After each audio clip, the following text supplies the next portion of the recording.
ಇನ್ನು ಮುಂದೆ ನಿಮ್ಮ ನೆಚ್ಚಿನ ಧಾರಾವಾಹಿಗಳ ಫುಲ್ ಎಪಿಸೋಡ್ಗಳು ಸನ್ ನೆಕ್ಸ್ಟ್ ಆಪ್ನಲ್ಲಿ ಮಾತ್ರ. ಮದುವೆ ಆದ್ಮೇಲೆ ಇವನ ಯೋಗ್ಯತೆ ಗೊತ್ತಾಗಿ ರಾಧಿಕನಿಗೆ ಇವನ್ ಜೊತೆ ಬಾಳಕ್ಕಾಗದೆ ತವ್ರ ಮನೆ ಸೇರ್ಕೊತಾಳೆ.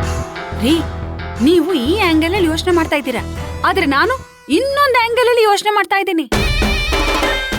ಇವರಿಬ್ರು ಹೀಗೆ ರೊಮ್ಯಾನ್ಸ್ ಮಾಡ್ತಾ ಸುತ್ತಾಡ್ತಾ ಇರೋದನ್ನ ನಾವು ನೋಡ್ದಾಗೆ ಕಾಶಿನೋ ಕಲ್ಕಿನೋ ಜಾನ್ಕಿನೋ ನೋಡಿದಿದ್ರೆ ಏನಾಗ್ತಾ ಇತ್ತು ಹೇಳಿ?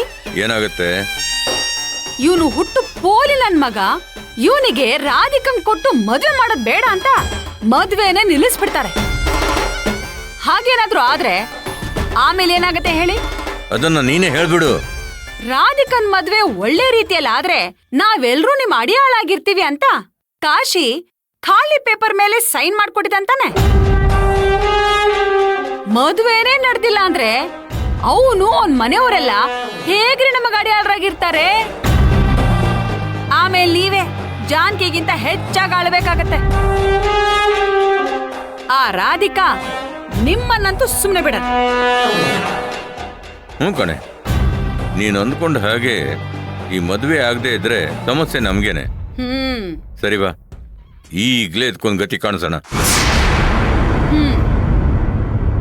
ಇದನ್ನ ಪ್ರಪೋಸ್ ಮಾಡಕ್ ತಗೊಂಡ್ರೋ ಫ್ಲವರ್ ಅಂತ ಹೇಳಿದ್ರೆ ನನಗೆ ಅರ್ಥ ಆಗ್ತಾ ಇತ್ತು. ನೀನ್ ಪ್ರಪೋಸ್ ಮಾಡಿ ತೋರ್ಸ್ಬೇಕಾಗಿರ್ಲಿಲ್ಲ. ಸಾರಿ ಚಿರು, ನಾನು ಬೇಡ ದೀಪಿಕಾ, ನಿನ್ನ ಹತ್ರ ಆರ್ಗ್ಯೂ ಮಾಡಕ್ ನನ್ನ ಹತ್ರ ಟೈಮ್ ಇಲ್ಲ. ಮೊದ್ಲು ಏನ್ ತಗೋಬೇಕು ಅಂದ್ಕೊಂಡಿದ್ರು ಅದನ್ನೆಲ್ಲ ತಗೊಳ್ಳಿ, ಇಲ್ಲಿಂದ ಹೊರಡೋಣ. ಸರಿ.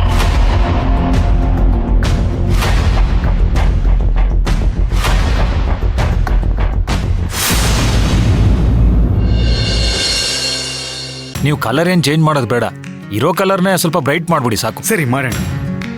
ಮತ್ತೆ ಮದುವೆ ಕೆಲಸ ತುಂಬಾ ಇದೆ, ನೀವು ಆದಷ್ಟು ಬೇಗ ಕೆಲಸ ಮಾಡ್ಕೊಡ್ಬೇಕು. ಸರಿನಾ? ಮಾಡೋಣ. ಹಾ,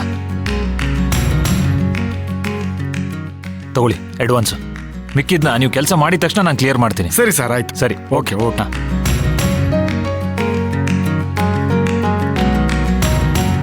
ದೊಡ್ಡಪ್ಪ,